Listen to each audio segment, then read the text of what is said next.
y'all want to go, right? No, I said no, please.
Yes, we're listening to the band The Jolt, which is our guest in the studio right now. How you guys doing there?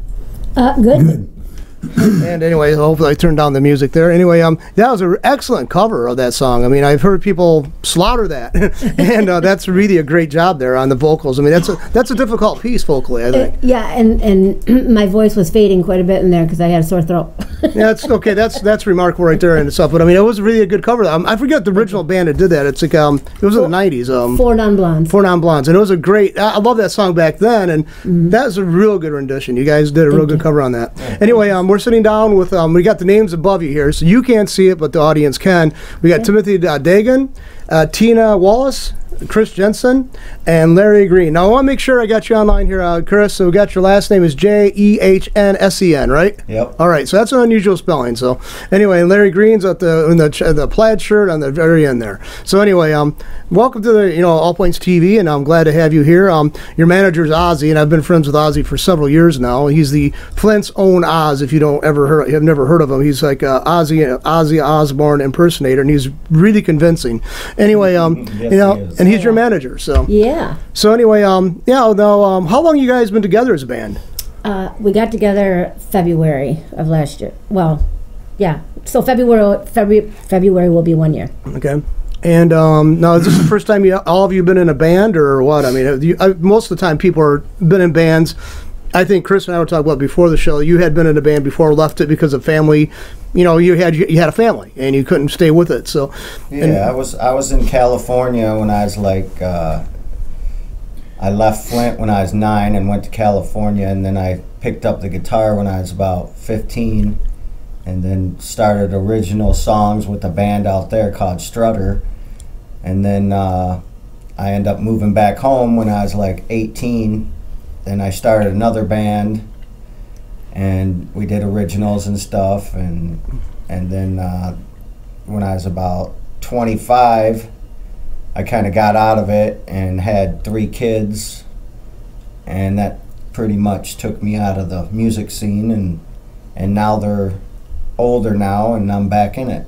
Well, that's good. I mean, it's kind of a passion for you, obviously, right? Yeah. No, you play guitar, correct? Yes. And do you play any other instruments, or? Yeah, I play the drums, the bass, but I like the guitar the best. Okay, now I want to give everybody a little chance here to be there, a couple of minutes of fame here. So we'll go to the guy at the end there, Larry. What's your experience musically?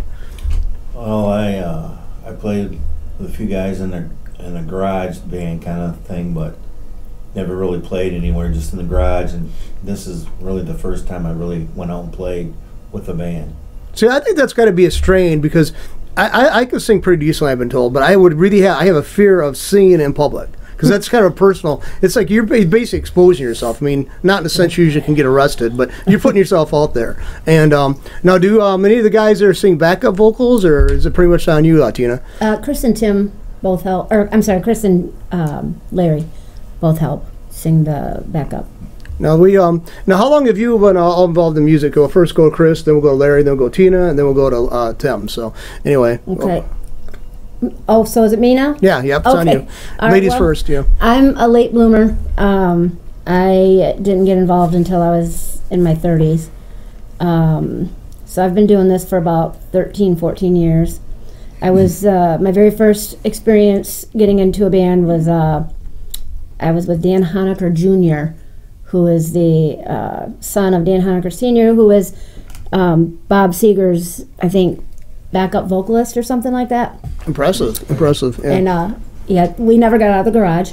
But then my second band was called On Tap. We were out of Saginaw, and then the night that we broke up, I had somebody out there scouting me that I didn't know about, and that was the band Borderline, and I was with them for 8 years. Okay, and was that a local band or? Yeah, they're local, like in Mount Morris.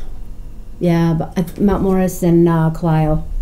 And okay, we'll go to Chris, and then we'll jump over to Tim, then go back to Larry. So you talked briefly about that already. You've had several years. I mean, I don't know your age now, but you had a gap there. So you've been in the music industry, probably or in business or liking music, working with it for like over 20 years, right? When I was younger, I really was into originals. Okay. You know, and made up my own songs and stuff, and then we just had fun as more of a fun thing.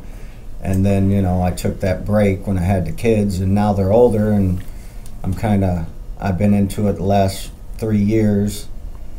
And I started Jolt about 3 years ago, and we've been in and out of people, like different singers and different guitar players, and we're winding up with what we got right now, and I think it's a good mix, and we sound really good together, and we're all good friends, and we love each other, and it just makes it a lot easier when, you know, you get along with everybody. Now, Tim, you've been around the music industry for a while too, or the business locally, or what? Yeah, I've been playing drums since I was about 14. Been in a lot of bands. This is probably the second best band I've been in, but I was the first. I was kind of late. You got to prove yourself yet. No. Yeah. I was kind of like Chris.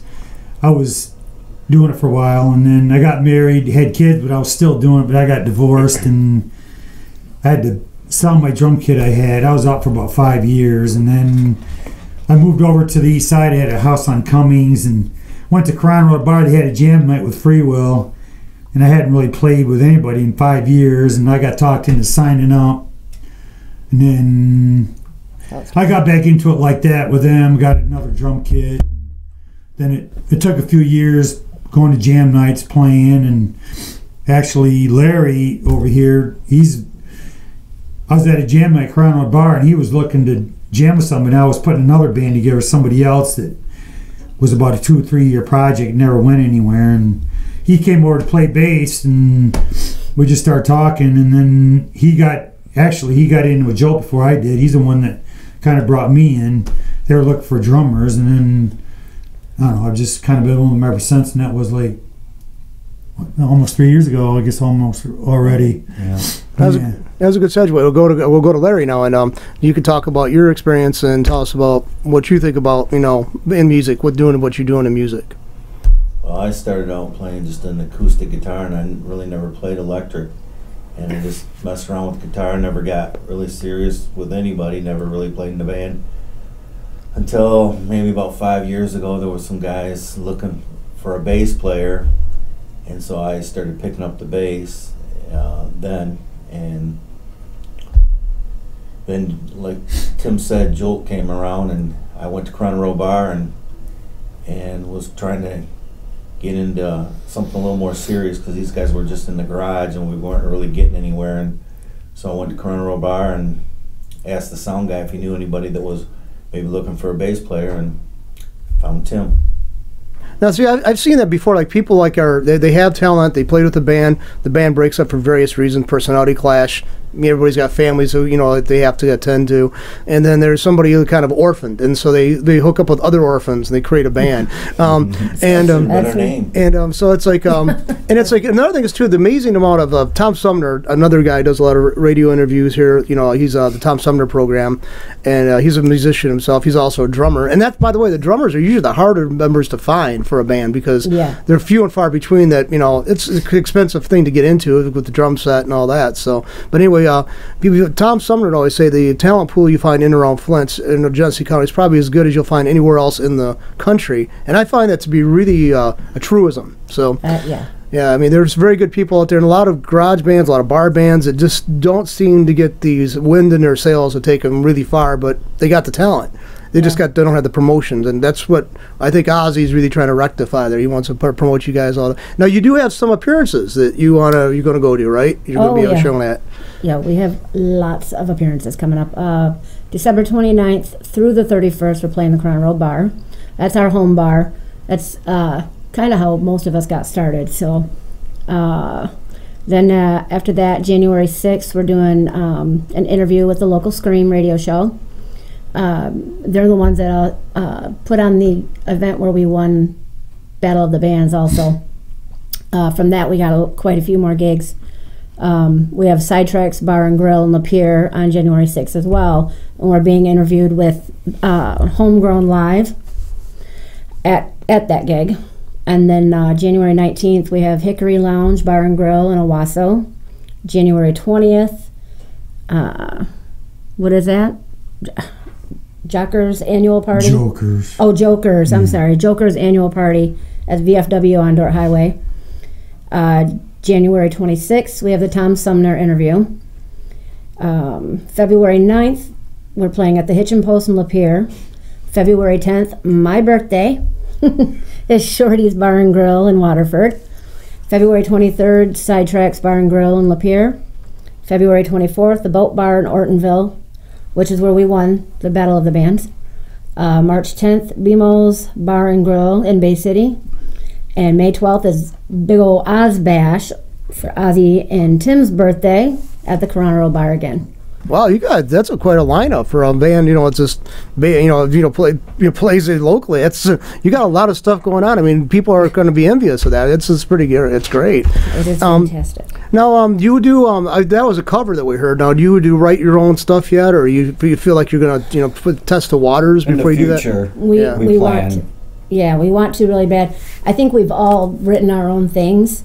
We just haven't really had the time to put it together yet. Okay, I'm going to put Tim on the spot here. I've always got to ask this. For a drummer, okay? I mean, we know Phil Collins was a drummer, and he actually later on became like the front man for Genesis, but I mean, that's usually unusual for a drummer to be the front man for a band. So, I mean, let's face it, they're an integral part. You can't have a rock band, I don't think, without having a drummer, but when you hear about people writing songs, they don't usually look at the drummer being the source for material, do they? For like songs and stuff. No, drummers aren't, songwriters or lyricists. They're basically, so material. Like when I've done originals, it's basically, they bring it to the table. They kind of want it this way or that way, and you kind of just get an idea what they want. You try to just figure it out. You know what I mean? And for me, somebody just gives me an idea. I try to play it the way they kind of are describing it to me, and but I'm not a songwriter or nothing. But yeah, Phil Collins and like Don Brogue, Grand Funk, he wrote a song, American Band. He wrote that in like in a couple hours, I guess, or even less than that, in a hotel room. So yeah, there's a few drummers that are able to do that, but I'm not. I'm just a ordinary drummer. I sit in the back and play, and I let the front people do their thing. And you got to do all the, you got to sweat in back there. Everybody else gets to sweat in front and get all the notoriety. Right? Yeah, I like to sweat. So, well, we used to have a music teacher taught here at the elementary school down the street where I went to, and he used to say that percussionists are animals. And that's what he says to their animals. They got to have that driving beat, so they're animals. So. Well, I'm the youngest guy in the band. I'm 63. They have to keep up with me. So 63. Now that's remarkable that you're it's probably cool though to be part of. Well, I don't know the ages of the rest of them, but 63. That's my brother's age. I'm 54. He's 10 years older than me. So I'm 72. I just look really good. Oh, that's really good. Then yeah, you look really good. Yeah, people tell me I play they see me play. I tell them I'm 63. They say, "Man, you play like a." I see 20-year-olds don't play as hard as good as you or whatever, so I don't know. And you've been playing it for years, though. I mean, it's like it's something that's part of you, I think. So right now, what kind of variety? Everybody's got musical taste, so we'll go around we'll start Tim and go around. What was your favorite musicians and groups? Well, my favorite rock band is Grand Funk, and Don Brewer is like one of my favorite drummers, probably my second.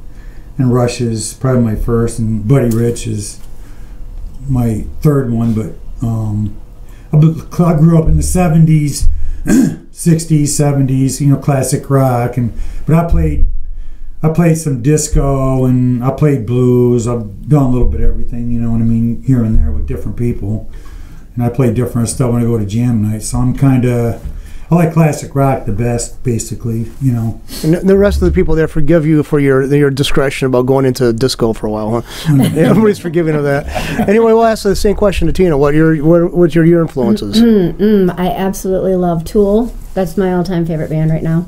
Well, always. I like the deep lyrics. I like that slow rock. I like to feel the music. But then I also favor the 70s rock as well. That's kind of where I find myself. If on a bad day, I'm putting it on 70s rock, and I pretty much enjoy just about everything. I love Led Zeppelin, Pink Floyd, all that stuff. It really moves me. So anyway, Chris, we'll extend that question to you as well, and then Larry too next. So probably one of my all-time favorite guitar players is Eddie Van Halen. And then I was just amazed when that first album came out, and he did that solo. It was just unbelievable to me. So then I got into Ozzy, Black Sabbath, and all that. And when Ozzy came, from Black Sabbath to Ozzy, he just had all the best guitarists there ever was. Randy Rhoads was one of my favorites. Zach Walling. I mean, just goes on. Jimmy Page. I love Led Zeppelin. I even like Jimi Hendrix. I got a wide variety, and I like all music. I do too. And I can play. That's why I like this band, because we play hard rock, we play mellow rock, we play soft dance music, and I can really. They let me do my leads to. My own style. I don't really go by lick for lick. I do my own thing, and it just makes me more comfortable to play it, and it makes me like the songs better. Yeah, and it works. Yeah, it does. I mean, it's like, and I think that kind of personal embellishment, I think, is a good thing. I mean, that's a way to express yourself, I guess. Yeah. We do a Van Halen. You Really Got Me, but he does the intro. Chris does the Eruption, and he plays it. If you hear the record, you hear him play it live, it's as close as you're going to get it to a guitar player doing that is probably to Eddie Van Halen. 'Cause every time he's doing it, I'm hearing it in my head, Eddie playing it at the same time he's doing it. So I've lost all my fans. They've now become his fans. Every time he plays that, they're like, "We're not even here to see you anymore. We're here to see him." That's a kick. Anyway, Larry, the same question to you. What musical influences did you enjoy or still enjoy? And I always liked the Beatles, and there's nobody better than the Beatles. And I just like their songwriting, and I was always drawn to vocal harmonies. and even bands today and bands in the past. It's really the vocal harmonies that really hooked me. I like the Who, and I like the Kinks. But any, I might not so much like a band, but if it has good vocal harmonies, that's what hooks me. Yeah, see, I was just I was talking to this woman online a couple years ago, and she's from England, and she's an older woman. She's about, older than me, actually. And I mean, like I said, I'm 54, and she's talking to me, she sent me this link to a YouTube video from the Kinks. That it was a black and white, original appearance. Were on some kind of show over in England, BBC. And it was a song that was just totally set. I mean, I never knew the Kinks had done something like that, because I was more familiar with the stuff they did in the 80s, to Come Dancing and all that other stuff. And yeah, that was one I didn't like. See, I like the whole thing though, but I mean, they're a very old band though. I mean, and they've been around, and to my knowledge, they're still together. Yeah. I mean, they're just an amazing band. Brothers broke up for a while there. I don't know if they're the Davies, Ray Davies and Jim Daisy. It was a Jim and Ray and Jim, or Rick and Dave. Rick and Dave. But that's they've been around together. They were before the Beatles, weren't they? Together before the Beatles. I think they came out about the same time. Yeah, but about the same time. So, but if there's even halfway close together, it's pretty. Yeah. Well, look at the Stones though. They're like a married couple. Now, see, the Stones is something I didn't like, because they didn't really. They might have had girl backup singers and stuff, but they really didn't have the vocal harmonies like the Kinks or the Beatles. So they were totally different from the way I saw them. The Beatles and the Kinks. The Stones just didn't have the same vocals. Yeah, I like the Beatles. I like all. Then I also liked Paul McCartney and Wings. I love that. I love that, because I mean that was great music. That to me that was. And it was so different. I mean, I hate to say this, but the Beatles weren't interesting until after they started smoking weed. It's like, I mean, I'm not a big weed proponent, but I mean, they got more introspective and stuff like that, and they had some great lyrics coming out of it. And it was good music beforehand, but it was teeny bopper stuff, in my opinion. But they evolved. I mean, in a true sense of that, they actually evolved. They changed, and they obviously stayed the course. I mean, independently or together. I mean, they'll go down in history as as they are. You can't qualify any further than what they already are. We do a couple of their tunes. We do. We do Dear Prudence. I was just going to say that. And we do Come Together, and we do Little Sister. That's it's a lot of people are going to probably want to clamor to go to see that, because I mean they like to hear good covers on that. I mean they could listen on a CD at home, or now you can go to YouTube. You can see almost anything on YouTube. But when you're in the atmosphere of a band at a bar or at a when it's live, venue, it's totally different. Yeah, it's just you get more into it. You're part of the experience. Now, now I was going to say too. What do you see? Like, I know that years ago, I'd bring this up. Years ago, when somebody was a recording artist or a band, they would go and get like somebody would recruit them for their record label, and they would pay them, and they would be behind the promotional thing. Nowadays, there's more openness to put anything out there you want. You don't have to have like a gatekeeper. But the bad part of that is you don't have the promotional apparatus behind a band that they once had. Now, how do you see that as a do you see that as an obstacle, or do you see that as a opportunity? That now you could promote your stuff. You can have your own YouTube channel. You can have, you sell your own CD, your own music through iTunes and stuff. That's an opportunity, especially when we got Ozzy managing on us, and he's doing a phenomenal job. Yeah, he's been doing. And we just got to sit back and practice and play, and he does the rest for us, and that takes a lot off the table for us. Okay, now it's like you all have like day jobs probably still, right? I mean, it's like. Oh yeah. And that's like, now you got challenges. I mean, let's face it, the bands we talked about, that's all these guys did from the onset. I mean, I know that Mick Jagger, he actually was a graduate of London School of Economics, but I don't know what he was going to do with that. That's a pretty prestigious institute, by the way, and all these guys did have a great education, but they were always. I couldn't see them in any other role. But the rest of when you go to a garage, go to a bar and you see bands performing that are local, these guys are people who are working, could be working for consumers. They could be working for the phone company. They could be working at the gas station where you go to. So I mean, that's like it does kind of distract you from your pursuit, you know, especially. And when you get into it older, you realize you want to try this. There's more of an obstacle, and yeah, that's really you know, it's still amazing they're willing to put forth that effort, though. I mean, that's got to be commendable. It really does. So this come together. Ozzy came together with us at the same time I opened a salon, so my life has been nonstop ever since then.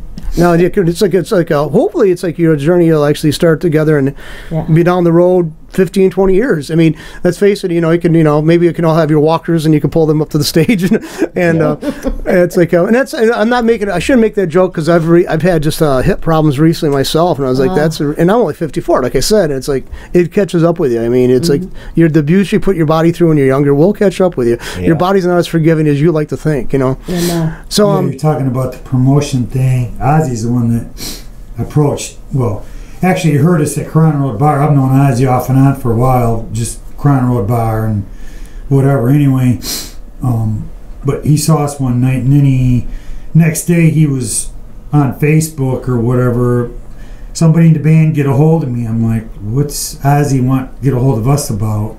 So I got a hold of him, and he was interested in wanting to manage to promote us and whatever. So we all had a little meeting, and anyway, ever since, it's been, we played the Tolkien Lounge down by Detroit, which I've always heard about, which was kind of a cool thing to do, and so we wouldn't have been able to done that if he hadn't approached us.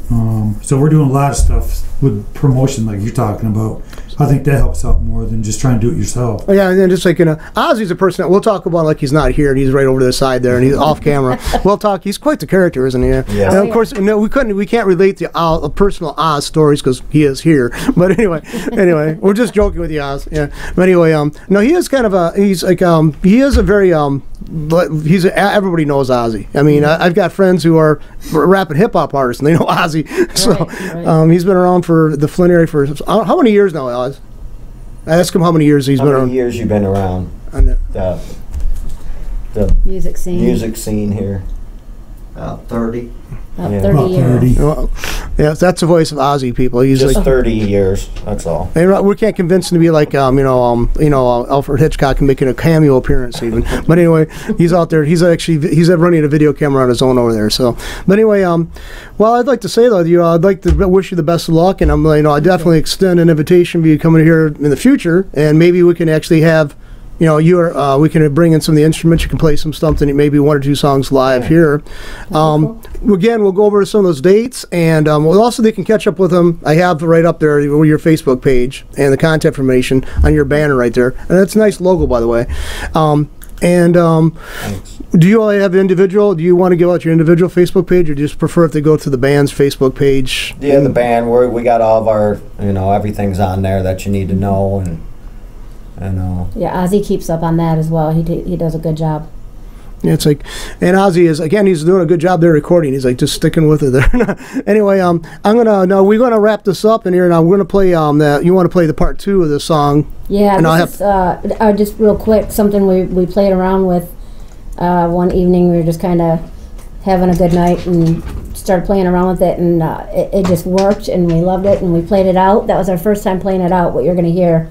And the response in that was amazing. Now this is the part. This is the part 2 you wanted to play. Part 2, yeah. We changed it up a little and made it a little faster. And we just do our own thing. It's pretty neat. So anyway, well, I'll tell you what. I'll drop your mics. I'll pull that up. We'll play it, and we'll let it go play all the way out. And anybody who wants to get hold of them, they can go to the Facebook page. Just list it up there on the banner above them. And thank you guys for showing up. And give me a chance to pull this up because it'll take a little bit to pull up. So thanks for having us. Thanks for having us. Yes. Okay.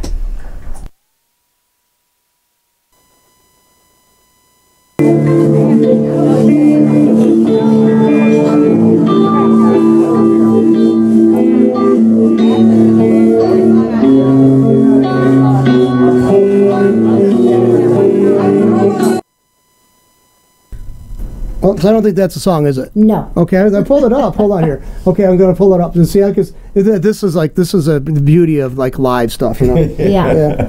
Okay, hold on here, and we'll still talk here. Can you still hear me? Or Oh yeah. Okay. Because I had clicked on it and okay here.